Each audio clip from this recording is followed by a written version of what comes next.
오늘 함께 보실 본문은 마태복음 6장 9절부터 13절까지입니다.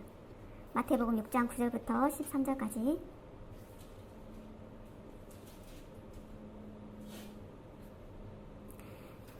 (6장 9절부터 13절까지) 함께 합독하시겠습니다. 시작. 그러므로 너희는 이렇게 기도하라. 하늘에 계신 우리 아버지여, 이름이 거룩히 여김을 받으시오며 나라가 임하시며 뜻이 하늘에서 이루어진 것 같이 땅에서도 이루어지이다.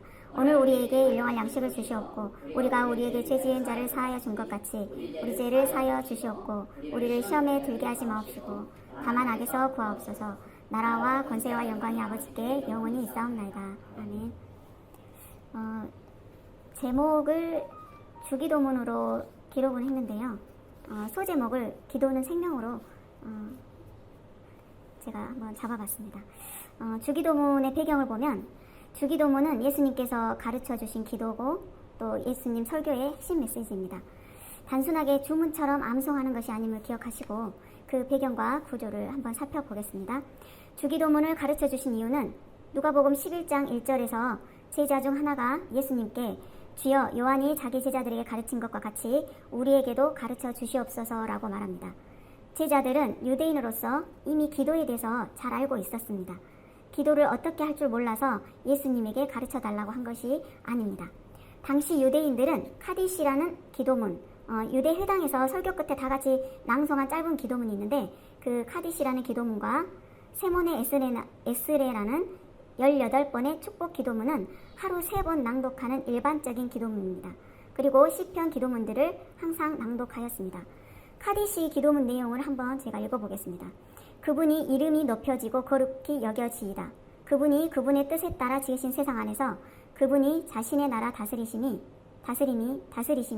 다스리게 하실 너희의 생애에 그리고 너희들의 날들에 그리고 이스라엘 집안 전체의 생애에 신속히 그리고 조만간 그분의 위대한 이름이 영원에서 영원까지 찬양되소서. 이에 대해 말하라. 아멘. 이렇게 카디시 기도 내용문이 있습니다. 유대인들은 이렇게 카디시와 세몬의 에스레 18번의 축복 기도문, 또 하루 3번 정도 일반적인 기도문, 또 시편의 기도문을 낭송했었습니다. 그런데 왜 또 기도를 가르쳐 달라고 했을까요? 당시 바리새인들, 에세인들, 그 외 다른 종파들도 그들만의 신학적 이해와 종말론적 소망을 담은 기도문이 있었습니다. 요한의 무리들도 마찬가지였습니다. 누가복음 11장 1절에서 말한 것처럼 요한도 그의 제자들에게 기도문을 가르쳐줬다는 것을 말하고 있습니다. 예수님의 제자들도 예수님의 신학적 이해와 또 종말론적 소망을 담은 기도를 가르쳐달라고 하는 것입니다.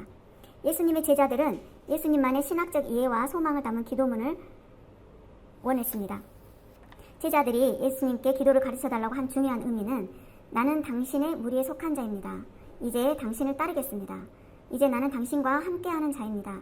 난 당신의 제자입니다. 라는 의미가 있는 중대 발표와도 같은 예수님을 향한 신앙 고백입니다. 우리가 주기도문을 할 때 예배 마침 기도를 하는 입술의 암송이 되지 않기를 바랍니다. 주기도문은 난 당신의 제자입니다. 라는 믿음의 기도입니다. 예수님의 뜻에 따라 살겠다는 선서와도 같은 아주 중요한 고백입니다. 주기도문의 위치를 보면 산상수훈의 핵심에 위치하고 있습니다. 산상수훈은 마태복음 5장, 6장, 7장을 말하는데 산상수훈의 구조를 통해 위치를 보면 서로는 팔복과 백성의 정책성에 대해서 기록되어 있습니다. 또 두 번째로는 율법의 재해석이 있습니다. 또 세 번째로 경건에 대한 가르침이 있는데 이 경건에 대한 가르침이 주기도문, 그러니까 산상수훈의 중앙에 위치하고 있습니다. 또 네 번째로는 관계에 대한 재정립이 있습니다. 마지막 결론으로는 권면과 백성의 삶이 기록되었습니다. 이 가운데 주기도문은 산상수훈의 핵심이 되는 중앙 부분에 위치하고 있습니다. 구조를 통해 알 수 있는 교훈은 주기도문은 예수님의 설교의 핵심 메시지라는 사실을 알 수 있고 또 산상수훈이라는 예수님의 설교 가운데 핵심이며 설교의 요약이고 삶의 중심이 되는 것이 바로 주기도문입니다. 예수님이 산상수훈의 설교 내용을 다 담고 있는 것이 주기도문입니다. 마태복음 5장, 6장, 7장의 내용이 예수님이 설교를 요약한 것인 주기도문인 것입니다. 또 주기도문의 구조는 첫 번째로 하나님의 이름을 부르는 것입니다. 두 번째로 6개의 청원이 있습니다. 또 마지막으로 성령이 있는데 첫 번째 하나님의 이름을 부르면 누가복음에서는 아버지여 라고만 되어 있는데 마태복음에서는 하늘에 계신이라는 분사절이 나옵니다. 누가복음과 마태복음이 다른 이유는 주께서 가르쳐 주신 기도가 초대교회 공동체 안에서 사용되면서 예배를 위해 아버지의 뜻을 더욱 선명하게 하려고 하늘에 계신이라는 구절이 붙여진 것이기 때문이라고 합니다. 예수님께서 기도하실 때 하늘을 우러러 아버지께 감사 기도하는 모습을 생각했을 때 마땅한 표현이며 또 시편에도 여러 구절에서 하나님을 하늘에 계신 분으로 말씀하고 있습니다. 두 번째로 6개의 청원이 있는데 2개의 청원으로 구성할 수 있습니다. 하나는 당신 청원, 또 하나는 우리 청원인데 당신 청원을 보면 당신의 이름이 거룩히 여김을 받으소서, 또 당신의 나라가 임하게 하소서, 당신의 뜻이 이루어지게 하소서라고 나와 있고요. 우리 청원으로는 우리에게 일용할 양식을 주옵소서, 우리 죄를 용서하여 주옵소서, 우리를 시험에 빠지지 않게 하옵소서라고 이렇게 분리되어 있습니다. 마지막 성령은 괄호 안에 있는 내용을 말하는데 마태복음 6장 13절에 나와 있는 것처럼 나라와 권세와 영광이 아버지께 영원히 있사옵니다. 아멘 이라는 부분입니다. 유대교의 기도 간행은 성령 없이 끝나지 않습니다. 기도가 마치면 항상 성령으로 마무리합니다. 만약 성령을 예수님이 가르쳐주지 않았을지라도 유대교의 기도 간행으로 기도의 마지막을 성령으로 했을 것이라는 것입니다. 디모데후서 4장 17절 18절에서도 바울도 성령으로 기도를 마친 것을 볼 수 있습니다. 주께서 내 곁에 서서 나에게 힘을 주심은 나로 말미암아 선포된 말씀이 온전히 전파되어 모든 이방인 듣게 하려 하심이니 내가 사자 입에서 건짐을 받았느니라. 주께서 나를 모든 악한 일에서 건져내시고 또 그의 천국에 들어가도록 구원하시리니 그에게 영광이 세세 무궁토록 있을지어다. 아멘. 이렇게 나와 있습니다. 이렇게 바울도 하나님의 나라와 권세와 영광을 찬송합니다. 또 다니엘서 7장 14절에도 그에게 권세와 영광과 나라를 주고 모든 백성과 나라들과 다른 언어를 말하는 모든 자들이 그를 섬기게 하였으니 그의 권세는 소멸되지 아니하는 영원한 권세요 그의 나라는 멸망하지 아니할 것이니라 라고 말하고 있습니다. 여기서도 하나님의 나라와 그의 권세와 영광이 이루어지길 바라는 간절한 기도 가운데 하나님을 높이는 찬양임을 볼 수 있습니다.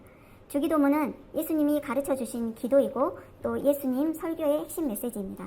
예수님의 제자들이 자신의 신앙의 결단으로 예수님께 기도를 가르쳐달라고 한 것처럼 우리의 기도 생활 가운데 주님을 따르겠다는 또 주님의 제자가 되겠다는 고백과 결심이 또 결단이 있기를 기도하기를 원하는 것입니다. 또 주기도문은 산상수훈, 예수님의 설교의 핵심 중심 메시지가 된다는 것을 기억해 볼 때 나는 누구인가에 대한 나의 정체성에 대해 돌아보는 시간이 되길 원합니다. 나에게 팔복의 삶이 있는지, 나는 세상에서 빛과 소금의 역할을 하고 있는지, 또 좁은 길 좁은 문을 향해 나아가고 있는지 돌아보는 시간이길 원합니다. 주기도문은 모세의 율법을 능가하고 하나님의 뜻을 정확하고 완벽하게 정리해 놓은 예수님의 가르침이고 예수님의 제자들이 반드시 따라야 할 모습을 말해주는 기본인 제자도인 것을 기억하고 아침 저녁 하루 2번씩 묵상해 보시기를 바랍니다. 하나님은 영이시니 영으로 하나님과 깊은 교제와 소통을 하게 됩니다. 여러분은 매일의 삶 속에서 하나님과 영적 교제를 나누고 계십니까? 하나님의 나라는 날마다 또 매일 수시로 하나님께 기도하고 하나님의 음성을 듣기도 하고 응답을 받기도 합니다. 하나님의 자녀들은 하나님과 영으로 깊은 교제와 소통을 한다고 말씀드렸습니다. 이것이 곧 영적 체험인 것입니다. 하나님과 만나며 하나님의 뜻을 바로 알 수 있고 또 내 뜻과 하나님의 뜻이 맞는지 알아보는 시간이 되기도 합니다. 기도하면서 내 문제에 대한 또 미래에 대한 응답을 통해 나의 나아갈 방향을 알기도 합니다. 기도는 일방적인 방향으로 기도하는 것이 아닙니다. 그것은 내 말만 하고 하나님 말씀은 듣지 않겠다는 것과 같습니다. 기도로 간구를 하였다면 그 간구에 대한 하나님의 뜻을 또 방향을 알기 위해 하나님의 응답을 기다려야 합니다. 침묵하며 기다릴 때 마귀가 방해를 합니다.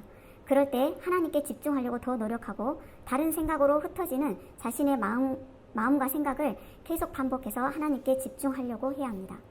하루에 기도하는 시간을 일정하게 정해놓고 그 정해진 시간에 기도로 하나님을 만나도록 하시길 바랍니다. 그렇게 반복해서 하다 보면 하나님의 음성을 듣기도 하고 응답을 받기도 합니다.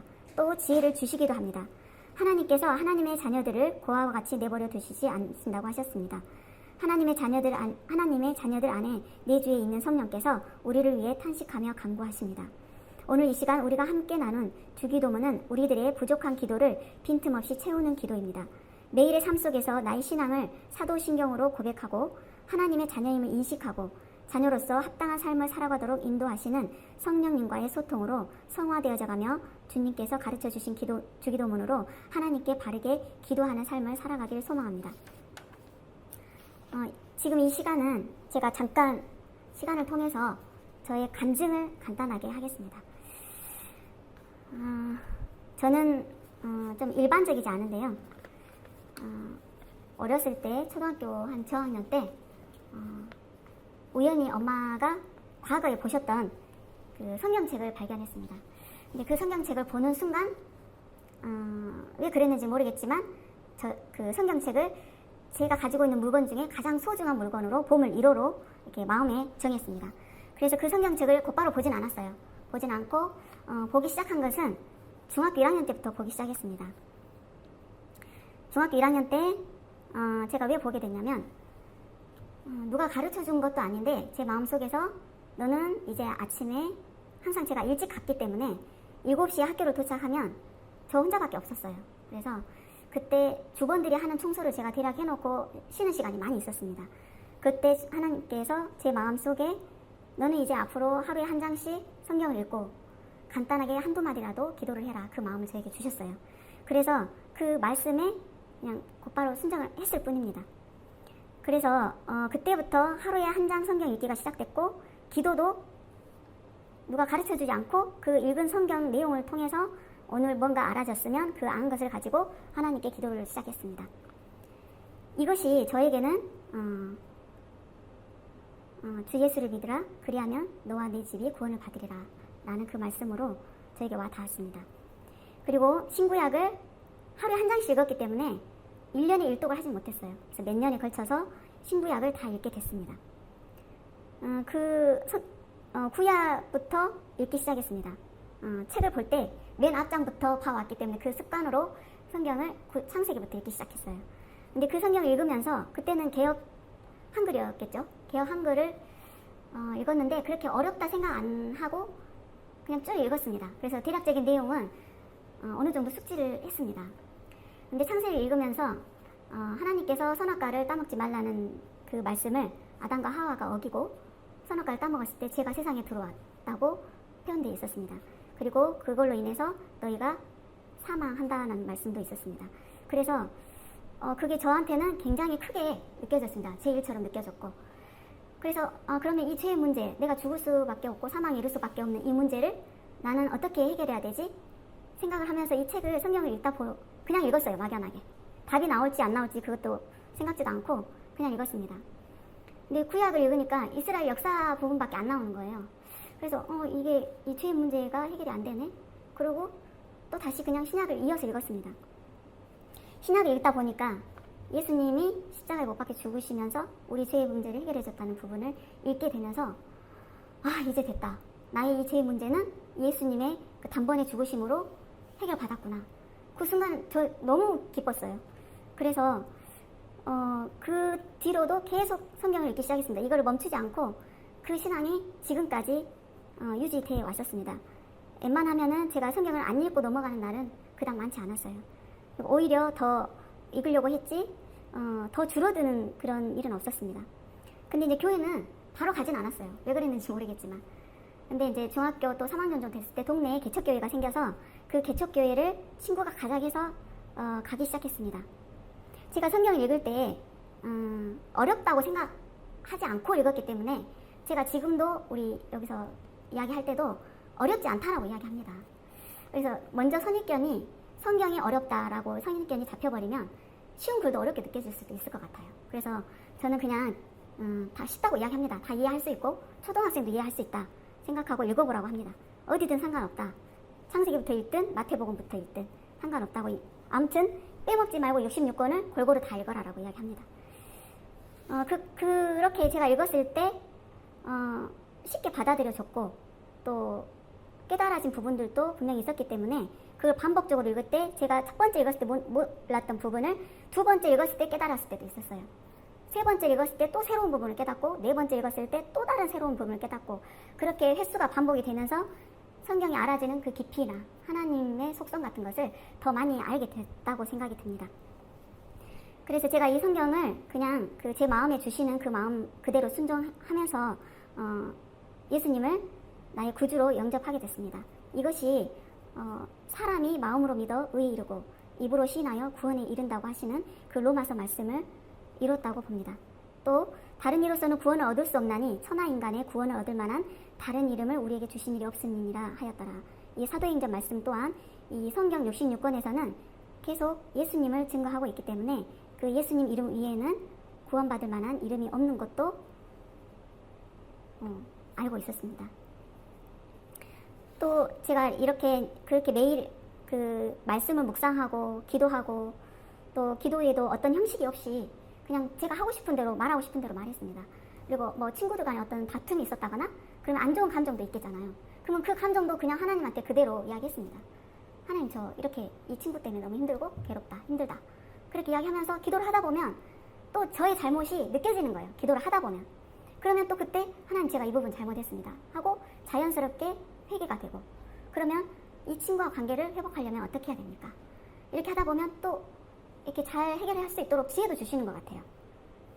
그래서 이 성경을 읽고 말씀을 날마다 묵상하는 이거를 소홀히 하진 않았습니다. 왜냐하면 제가 이거를 성경을 계속 말씀을 묵상하면서 내 삶에 굉장히 유익하고, 또 잠언 전도도 보면은 굉장히 유익한 말씀들, 뭐 교훈 같은 게 많은데, 꼭 잠언 전도 아니라도 나머지 66권에서 우리가 살면서 인간관계에서 또 이 세상 살이에서 조심해야 될 것들, 또 하지 말아야 될 것들, 또 해야 될 것들, 그런 것들이 자연스럽게 다 드러나 있는 것 같아요.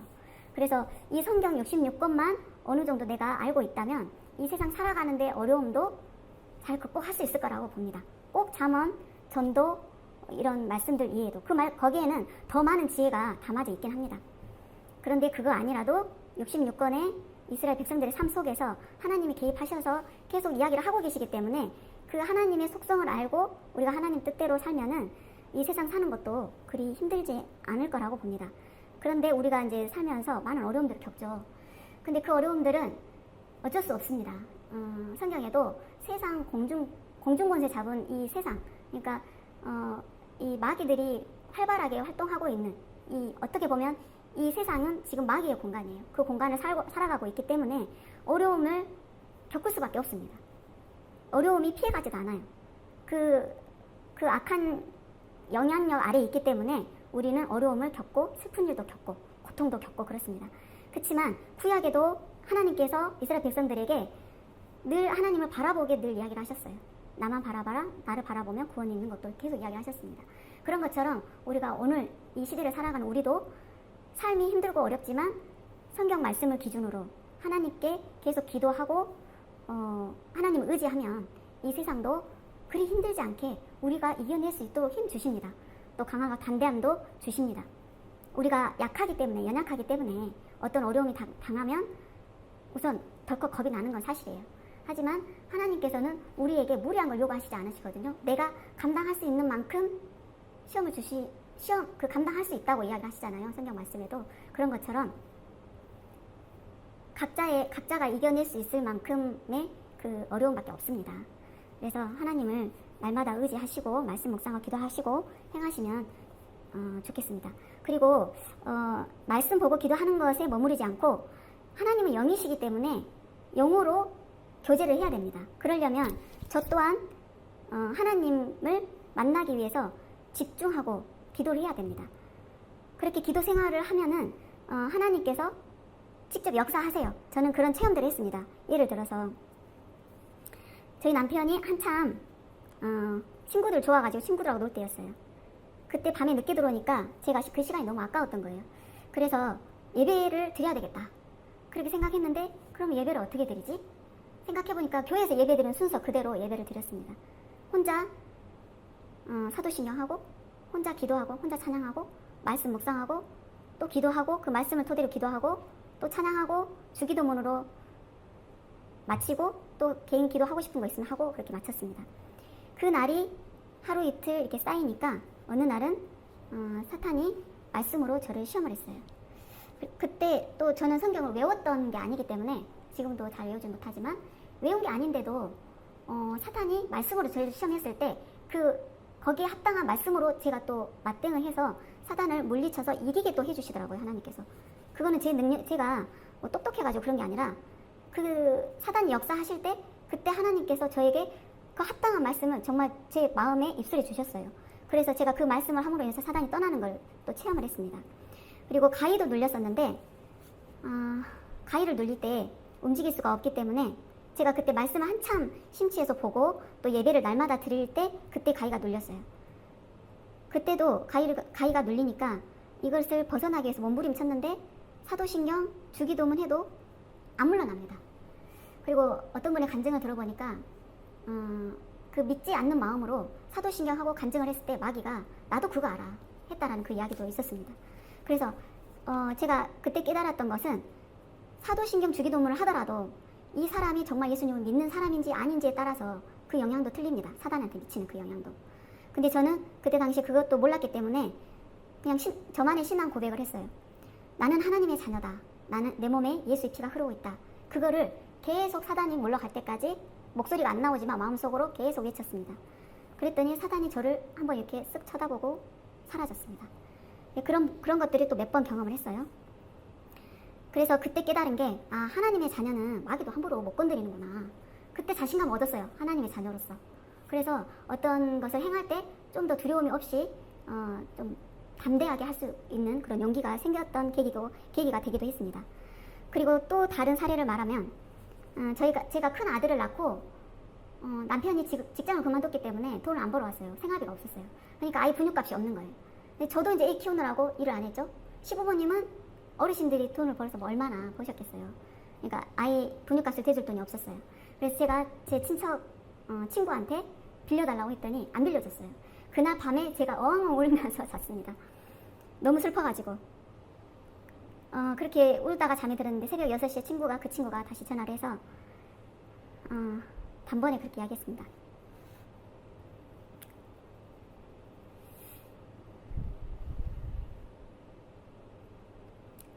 하나님이 너한테 돈 주래. 분유값 주래. 그렇게 이야기했어요.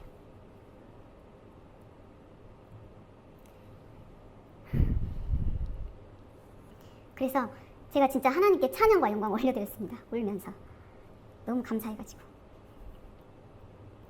또 그 뒤로도 수많은 일들이 있었어요. 저에게는. 그런 경험들이 하나님께서 제 삶에 직접 개입하셔서 역사하시는 일들이 많이 있었습니다.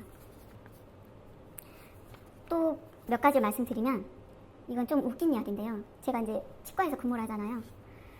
스케일링을 하고 있었는데 이분이 남자분이셨어요. 성인 남자분인데 스케일링을 하고 있는데 누가 한 분이 들어오시는 거예요. 근데 제가 뒤도 돌아보지도 않았거든요. 근데 들어오시는데 느낌이 이분 친구일 것 같은 거야. 그래서 이분한테 그랬어요. 친구분 오신 것 같아요 하면서 일어나서 보게끔 했어요. 그랬더니 그분이 보고 깜짝 놀래 진짜 친구분이 오신 거예요. 연락도 없었는데 서로 만나기로 한 것도 아니고 그런 신비한 또 경험도 했고 또 직장 동료 중에 한 명이 갑상선 암에 걸렸었어요. 근데 암이라고 하니까 이 직장 동료가 너무 이제 무너지죠. 그래서 굉장히 슬퍼하고 낙담이 있었어요. 그때 저희가 직장에서 점심시간에 항상 기도를 하는 시간이 있었는데요. 그때 기도를 할 때 하나님께서 저에게 이런 마음을 주셨습니다. 내가 그 아이를 사랑한다. 내가 그 아이를 사랑한다. 라고 두세 번 연거푸 말씀하시는 그 말씀을 듣고 바로 나가서 진아야 하나님께서 너를 사랑하신대. 너 암 고쳐주실 거야 했거든요. 그 뒤로 치료 잘 받고 완치됐습니다. 또 한 예로는 직장 우리 저 빼고 나머지 2명이 직장을 그만두면서 2명을 한꺼번에 구해야 될 상황이 됐어요. 근데 치과의 특성상 사람이 구해지지 않거든요. 잘 힘든 직업이라. 그래서 한참 그 구인구직을 내는데도 안 들어왔어요. 그래서 제가 기도했습니다. 하나님 이번에는 다른 사람들하고 그동안에는 세상 사람들하고 많이 일해봤으니까 이번에는 우리 교회에 같이 다니는 집사님들하고 같이 일해보고 싶습니다. 그랬는데 그 기도가 응답됐어요. 그래서 같은 교회에 다니는 집사님 2분이 광고를 그쪽에 내린 것도 아니에요. 제가. 근데 2분이 한꺼번에 들어왔습니다. 그런 경험도 있었습니다. 하나님께서 그렇게 소소히 우리의 이 사소한 기도도 들어주시는 것을 제가 체험을 했습니다. 또 정말 신기했던 한 번의 또 경험은 그 집사님들 중에 한 분의 언니가 임신을 했는데 화장실에서 소변을 보다가 하혈을 한 거예요. 하혈을 하니까 그냥 하혈할 때 쑥 빠져나가는 느낌이 있었대요. 그래서 아이가 낙태가 됐구나 이렇게 생각을 하고 그냥 신경 안 써버렸어요. 병원도 안 가고. 그 이야기를 저한테 하는 거예요. 직장 동료가. 그래서 제가 기도를 하는 중에 그 아이가 살았다라는 마음을 또 저한테 주셨어요. 그래서 제가 또 나가서 그 아이가 죽지 않고 살았대. 그러니까 확인해봐. 그랬더니 아니라고. 고집을 피우더라고요. 그 밑자야 본전님 한번 가서 확인해봐. 왜냐면 아이가 유산이 됐으면 그 자궁안도 깨끗이 청소를 해줘야 되잖아요. 그래서 그거 그대로 두면 안 되니까 청소도 해야 될 겸 한번 가봐. 그랬는데 심장이 뛰고 있는 소리를 들었어요. 그 아이가 건강하게 태어나가지고 그렇게 살아있는 걸 또 확인했습니다. 그래서 우리의 그런 일이 있었던 그날 아침에 우리 환자 중에 연세 드신 한 분이 돌아가셨다는 소식을 들었거든요. 근데 조금 있으니까 아까 말했던 그 집사님 언니의 아이가 살았다는 소식을 또 들은 거예요. 병원 가가지고. 근데 또 퇴근할 무렵에 한 5시쯤에 한 환자가 왔는데 아이인데 초등학교 한 4, 5학년 정도 된 아이가 왔는데 그 아이 이름이 생명이었어요. 생명. 그래서 그날 하루는 저한테 정말 많은 것을 느끼게 해주는 하루였습니다. 아침에는 연세 드신 분이 돌아가셨고 점심때쯤에는 유산됐다고 생각했던 그 아이가 살아있다는 걸, 생명이 있다는 걸 확인했고, 그리고 저녁 5시쯤에는 그 생명이란 아이의 이름을 딱 접하면서 하나님께서 우리의 인간의 생사 모든 것을 주관하신다는 것을 또 깨닫게 된 하루였습니다. 또 여러 가지 경험이 있는데 또 하나 웃긴 거는 제가 버스 타고 출퇴근할 때예요. 광주에서 하순까지 버스를 2번씩 탔습니다. 그래서 지운동에서 버스를 갈아타야 돼요. 여기 중흥동까지 오려면. 이제 피곤하니까 눈을 감고 이렇게 버스를 타고 오고 있는데 버스 안에 그때 만차였거든요. 사람들이 엄청 많았어요. 근데 눈을 감고 이렇게 자고 있는데 지원동이 이제 다 왔을 정도 됐었어요. 또 갑자기 미경아 빨리 일어나. 앞에 버스 왔어. 그러는 거예요. 그래서 제가 눈을 뜨고 이렇게 둘러봤거든요. 누가 나한테 말할 사람이 없는데 저한테 말을 하는 거예요. 그래서 둘러봤어요. 없어. 그래서 다시 눈을 감았어요. 그랬더니 또 다급한 목소리로 미경아 빨리 일어나. 지금 버스가 바로 추월했어 하고 보니까 진짜 버스가 추월해가지고 있는 거예요. 앞에가. 그래가지고 제가 바로 내려가가지고 그 버스를 타가지고 중흥동 집으로 왔었습니다. 그리고 집에 가서 너무 신기해가지고 이렇게 생각을 해보니까 그때 제가 둘러봤을 때 사람들이 다 각자 자기 일만 하고 있었거든요. 이렇게 고개를 숙이고 있다든가 딴 데로 본다든가 누가 나한테 말했을 사람이 없었어요. 그래서 그때 확신했죠. 하나님께서 나에게 말씀해 주셨구나. 그래서 그때 처음으로 하나님 음성을 들었던 기억이 있습니다. 그래서 저의 이 신앙을 통하여서 제가 깨달은 것은 하나님의 자녀로서 이렇게 예수님을 영접하고 예수님을 믿고 그 예수님을 나의 구주로 영접하신 분들은 그냥 그걸로 됐다라고 생각하면은 수준이 거기서 딱 멈춰버려요. 그래서 제가 예를 듭니다. 나를 죄에서 구원해 주셨잖아요. 예수님께서. 그러면 나의 은인, 생명의 은인. 그 은인을 위해서 내가 뭘 하면 좋을까? 그 예수님이 나를 구원해 주셨고 하나님께서 예수님께서 나의 생명을 구원해 주셨어요. 그러면 내가 뭘 해야 되지? 생각한 끝에 그러면 하나님에 대해서 예수님에 대해서 나는 더 알고 싶어. 그런 마음이 들기도 했습니다. 그래서 성경을 줄기차게 읽었어요. 중학교 1학년 때 그 말씀을 주셔서 읽기도 시작했지만 또 그 성경 읽으면서 내가 더 지혜로워지고 또 많은 어려움들 그런 좀 그 어려움들도 그냥 쉽게 이렇게 극복했다는 느낌이 많이 들었어요. 그게 이제 어려움으로 그대로 있는데 그 상황들을 지혜롭게 지나갈 수 있도록 도와주시는 그런 느낌을 많이 받았기 때문에 성경을 계속 읽기도 했었습니다. 근데 이제 말씀을 이렇게 계속 묵상하다 보니까 아까 제가 말씀드렸다시피 계속 하나님의 이 성경에서 말씀하시는 하나님이 누구신가, 또 그 하나님이 나와 무슨 상관이 있는가, 또 그 하나님 어떤 하나님이신지를 알아야지 내가 그 예수님이나 하나님, 성령 하나님의 속성을 알고 내가 그대로 살 수 있고 순종할 수 있다. 그걸 생각하고 계속 성경을 읽게 됐었습니다. 근데 저도 어느 순간에 돌아보니까 저의 신앙의 깊이가 중학교 1학년 때 그 수준에 있는 게 아니라 정말 많은 발전을 해오고 하나님과 관계와도 굉장히 깊이 관여가 되었다는 것을 느낄 수 있었습니다. 그래서 여러분들도 내가 구원받았다. 예수님 믿고 나는 구원받았어. 이제 됐어. 그걸로 끝나는 것이 아니라 그 하나님, 나를 구원해 주신 하나님, 그 예수님에 대해서 더 깊이 있게 알고 내가 그 은혜에 감사해서 그 은혜대로 살아가려면 어떻게 살아야 되는지 알려면 성경을 알아야 되잖아요. 그래서 그 성경을 읽으면서 또 하나님과 영적으로 깊이 대화를 하셔야 됩니다. 그래야지 하나님의 음성도 들을 수 있고 또 내가 헤쳐나갈 수 없는 부분에 하나님께 도움을 주세요. 그래서 어떤 어려움이 닥칠 때 한번 처음에 그 허들 하나를 넘기가 어렵지, 한번 허들을 넘기 시작하면 한번 이렇게 넘어봤다, 하나님 의지해서 한번 넘어봤다, 그러면 그 다음 허들은 좀 더 쉽습니다. 왜냐하면 하나님 의지하면 하나님께서 넘게 해주시거든요. 내가 넘는 게 아니라. 그 경험을 하시다 보면은 점점 더 쉬워집니다. 갈수록 문제가 더 큰 문제가 나에게 닥쳐올지라도 더 쉽게 넘을 수 있다는 것을 알 수 있어요. 그게 내 능력이 아니라 하나님께서 해주시기 때문에 그게 가능합니다. 근데 하나님과 영적으로 소통을 하지 않으면 하나님의 방향이 어딘지 모릅니다. 하나님의 생각과 우리의 생각은 다르고, 하나님 하늘에 계시는데 우리는 이 땅에 있으면서 우리는 이 세상 기준으로 생각을 해요. 모든 것을. 그러다 보니까 하나님의 뜻을 알지 못하다 보니까 하나님이 원하시는 방법대로 나갈 수가 없어요. 그래서 하나님의 그 뜻을, 하나님이 가시고자 하는 그 방향, 그것을 알기 위해서는 기도를 할 때도 그냥 내 기도만 해버리고 기도했으니까 끝났어, 이게 아니라 하나님께서 뭐라고 하시는지 집중해서 들으셔야 되고, 그렇게 들으시려고 할 때 계속 잡생각이 막 들어와요. 그러면 그 잡생각을 떨쳐내면서 계속 집중을 하시다 보면은 하나님의 음성도 들으실 수 있고 또 하나님께서 제시하는 방향도 알 수 있습니다. 그래서 여러분들도 하루하루 살기 어려움을 겪는 일도 또 많이 있습니다.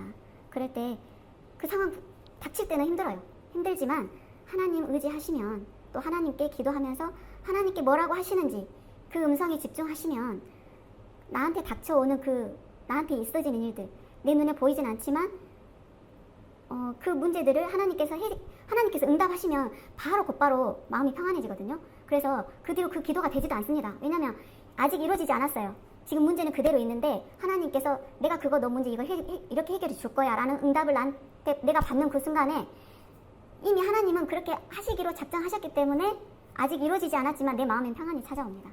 그래서 그 기도를 더 할 필요도 없고 생각도 나지도 않아요. 그런 기도는, 응답되어지는 기도들은. 그렇지만 응답이 되어지지 않는 기도들은 또 제가 다시 고민해보고 내가 이게 바르게 구하고 있는가, 그걸 또 점검하면서 기도하시고 또 하나님의 음성에 민감하게 반응하시는 여러분들이 되셨으면 좋겠습니다. 시간 말씀 마치겠습니다. 기도는 그리스도인에게는 생존입니다. 예수께서 우리에게 가르쳐 주시는 기도는 주문 외듯이 아무 생각 없이 말하는 것이 아니라 그 안에 내포되어 있는 뜻을 생각하며 또 사도신경으로 신앙을 고백하고 주기도문으로 나를 생명으로 인도해 주신 주님을 따르고 또 주님의 제자가 되겠다는 고백과 결심 또 결단이 있기를 간절한 마음으로 기도하기를 원합니다. 우리는 연약하여 할 수 없으나 주님과 영적으로 깊은 교제를 나누며 기도하면서 한 번, 두 번 응답을 받고 하나님과 영적 체험을 하게 되면 더 강하고 담대해지고 또 나의 힘이 되시고 능력 되시는 주님을 의지하게 되기 때문에 두려울 것이 없고 오히려 악한 세상, 이 악의 세력에 대항할 힘이 더 생깁니다. 내 생각대로 내 뜻대로 되지 않아도 불안해하지 않고 하나님의 뜻을 구하며 하나님께서 보여주신 그 길을 갈 때 더 담대하게 행할 수 있습니다. 하나님의 뜻대로 행하는 그 길은 주님께서 함께 하시기 때문에 또 예수님께서 사망 권세를 십자가의 보혈의 피로 이미 승리하셨기 때문에 그 예수님을 믿는 하나님의 자녀들도 능히 그 사망 권세와 싸워 이길 수 있습니다. 두려워하지 말고 놀라지 말고 나와 동행하시는 주님 붙드시고 주님을 의지하며 승리하시는 참된 성도 모두가 되시기를 소망합니다. 사망 권세 이기시고 부활하시고 승천하신 우리 주 예수 그리스도 이름으로 간절히 기도드립니다. 아멘. 오늘 함께 보실 본문은 마태복음 6장 9절부터 13절까지입니다. 마태복음 6장 9절부터 13절까지.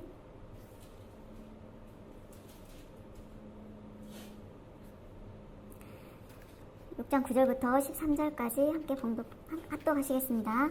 시작. 그러므로 너희는 이렇게 기도하라. 하늘에 계신 우리 아버지여, 이름이 거룩히 여김을 받으시오며 나라가 임하시며 뜻이 하늘에서 이루어진 것 같이 땅에서도 이루어지이다. 오늘 우리에게 일용할 양식을 주시옵고 우리가 우리에게 죄 지은 자를 사하여 준 것 같이 우리 죄를 사하여 주시옵고 우리를 시험에 들게 하지 마옵시고 다만 악에서 구하옵소서. 나라와 권세와 영광이 아버지께 영원히 있사옵나이다. 아멘. 제목을 주기도문으로 기록을 했는데요. 소제목을 기도는 생명으로 제가 한번 잡아봤습니다. 주기도문의 배경을 보면 주기도문은 예수님께서 가르쳐 주신 기도고 또 예수님 설교의 핵심 메시지입니다. 단순하게 주문처럼 암송하는 것이 아님을 기억하시고 그 배경과 구조를 한번 살펴보겠습니다. 주기도문을 가르쳐 주신 이유는 누가복음 11장 1절에서 제자 중 하나가 예수님께 주여 요한이 자기 제자들에게 가르친 것과 같이 우리에게도 가르쳐 주시옵소서라고 말합니다. 제자들은 유대인으로서 이미 기도에 대해서 잘 알고 있었습니다. 기도를 어떻게 할 줄 몰라서 예수님에게 가르쳐 달라고 한 것이 아닙니다. 당시 유대인들은 카디시라는 기도문, 유대 회당에서 설교 끝에 다 같이 낭송한 짧은 기도문이 있는데 그 카디시라는 기도문과 세몬의 에스레라는 18번의 축복 기도문은 하루 3번 낭독하는 일반적인 기도문입니다. 그리고 시편 기도문들을 항상 낭독하였습니다. 카디시 기도문 내용을 한번 제가 읽어보겠습니다. 그분이 이름이 높여지고 거룩히 여겨지이다. 그분이 그분의 뜻에 따라 지으신 세상 안에서 그분이 자신의 나라 다스리시니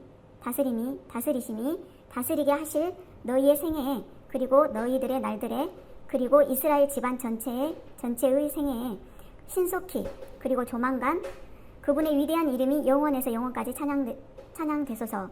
이에 대해 말하라. 아멘. 이렇게 카디시 기도 내용문이 있습니다. 유대인들은 이렇게 카디시와 세몬의 에스레 18번의 축복 기도문, 또 하루 3번 정도 일반적인 기도문, 또 시편의 기도문을 낭송했었습니다. 그런데 왜 또 기도를 가르쳐 달라고 했을까요? 당시 바리새인들, 에세인들, 그 외 다른 종파들도 그들만의 신학적 이해와 종말론적 소망을 담은 기도문이 있었습니다. 요한의 무리들도 마찬가지였습니다. 누가복음 11장 1절에서 말한 것처럼 요한도 그의 제자들에게 기도문을 가르쳐줬다는 것을 말하고 있습니다. 예수님의 제자들도 예수님의 신학적 이해와 또 종말론적 소망을 담은 기도를 가르쳐달라고 하는 것입니다. 예수님의 제자들은 예수님만의 신학적 이해와 소망을 담은 기도문을 원했습니다. 제자들이 예수님께 기도를 가르쳐달라고 한 중요한 의미는 나는 당신의 무리에 속한 자입니다. 이제 당신을 따르겠습니다. 이제 나는 당신과 함께하는 자입니다. 난 당신의 제자입니다. 라는 의미가 있는 중대 발표와도 같은 예수님을 향한 신앙 고백입니다. 우리가 주기도문을 할 때 예배 마침 기도를 하는 입술의 암송이 되지 않기를 바랍니다. 주기도문은 난 당신의 제자입니다. 라는 믿음의 기도입니다. 예수님의 뜻에 따라 살겠다는 선서와도 같은 아주 중요한 고백입니다. 주기도문의 위치를 보면 산상수훈의 핵심에 위치하고 있습니다. 산상수훈은 마태복음 5장, 6장, 7장을 말하는데 산상수훈의 구조를 통해 위치를 보면 서로는 팔복과 백성의 정책성에 대해서 기록되어 있습니다. 또 두 번째로는 율법의 재해석이 있습니다. 또 세 번째로 경건에 대한 가르침이 있는데 이 경건에 대한 가르침이 주기도문, 그러니까 산상수훈의 중앙에 위치하고 있습니다. 또 네 번째로는 관계에 대한 재정립이 있습니다. 마지막 결론으로는 권면과 백성의 삶이 기록되었습니다. 이 가운데 주기도문은 산상수훈의 핵심이 되는 중앙 부분에 위치하고 있습니다. 구조를 통해 알 수 있는 교훈은 주기도문은 예수님의 설교의 핵심 메시지라는 사실을 알 수 있고 또 산상수훈이라는 예수님의 설교 가운데 핵심이며 설교의 요약이고 삶의 중심이 되는 것이 바로 주기도문입니다. 예수님이 산상수훈의 설교 내용을 다 담고 있는 것이 주기도문입니다. 마태복음 5장, 6장, 7장의 내용이 예수님이 설교를 요약한 것인 주기도문인 것입니다. 또 주기도문의 구조는 첫 번째로 하나님의 이름을 부르는 것입니다. 두 번째로 6개의 청원이 있습니다. 또 마지막으로 성령이 있는데 첫 번째 하나님의 이름을 부르면 누가복음에서는 아버지여 라고만 되어 있는데 마태복음에서는 하늘에 계신이라는 분사절이 나옵니다.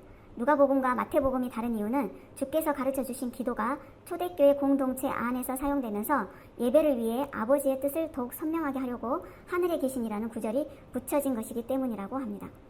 예수님께서 기도하실 때 하늘을 우러러 아버지께 감사 기도하는 모습을 생각했을 때 마땅한 표현이며 또 시편에도 여러 구절에서 하나님을 하늘에 계신 분으로 말씀하고 있습니다. 두 번째로 6개의 청원이 있는데 2개의 청원으로 구성할 수 있습니다. 하나는 당신 청원, 또 하나는 우리 청원인데 당신 청원을 보면 당신의 이름이 거룩히 여김을 받으소서, 또 당신의 나라가 임하게 하소서, 당신의 뜻이 이루어지게 하소서라고 나와 있고요. 우리 청원으로는 우리에게 일용할 양식을 주옵소서, 우리 죄를 용서하여 주옵소서, 우리를 시험에 빠지지 않게 하옵소서라고 이렇게 분리되어 있습니다. 마지막 성령은 괄호 안에 있는 내용을 말하는데 마태복음 6장 13절에 나와 있는 것처럼 나라와 권세와 영광이 아버지께 영원히 있사옵니다. 아멘 이라는 부분입니다. 유대교의 기도 간행은 성령 없이 끝나지 않습니다. 기도가 마치면 항상 성령으로 마무리합니다. 만약 성령을 예수님이 가르쳐주지 않았을지라도 유대교의 기도 간행으로 기도의 마지막을 성령으로 했을 것이라는 것입니다. 디모데후서 4장 17절 18절에서도 바울도 성령으로 기도를 마친 것을 볼 수 있습니다. 주께서 내 곁에 서서 나에게 힘을 주심은 나로 말미암아 선포된 말씀이 온전히 전파되어 모든 이방인 듣게 하려 하심이니 내가 사자 입에서 건짐을 받았느니라. 주께서 나를 모든 악한 일에서 건져내시고 또 그의 천국에 들어가도록 구원하시리니 그에게 영광이 세세 무궁토록 있을지어다. 아멘. 이렇게 나와 있습니다. 이렇게 바울도 하나님의 나라와 권세와 영광을 찬송합니다. 또 다니엘서 7장 14절에도 그에게 권세와 영광과 나라를 주고 모든 백성과 나라들과 다른 언어를 말하는 모든 자들이 그를 섬기게 하였으니 그의 권세는 소멸되지 아니하는 영원한 권세요 그의 나라는 멸망하지 아니할 것이니라 라고 말하고 있습니다. 여기서도 하나님의 나라와 그의 권세와 영광이 이루어지길 바라는 간절한 기도 가운데 하나님을 높이는 찬양임을 볼 수 있습니다. 주기도문은 예수님이 가르쳐 주신 기도이고 또 예수님 설교의 핵심 메시지입니다. 예수님의 제자들이 자신의 신앙의 결단으로 예수님께 기도를 가르쳐 달라고 한 것처럼 우리의 기도 생활 가운데 주님을 따르겠다는 또 주님의 제자가 되겠다는 고백과 결심이 또 결단이 있기를 기도하기를 원하는 것입니다. 또 주기도문은 산상수훈, 예수님의 설교의 핵심 중심 메시지가 된다는 것을 기억해 볼 때 나는 누구인가에 대한 나의 정체성에 대해 돌아보는 시간이 되길 원합니다.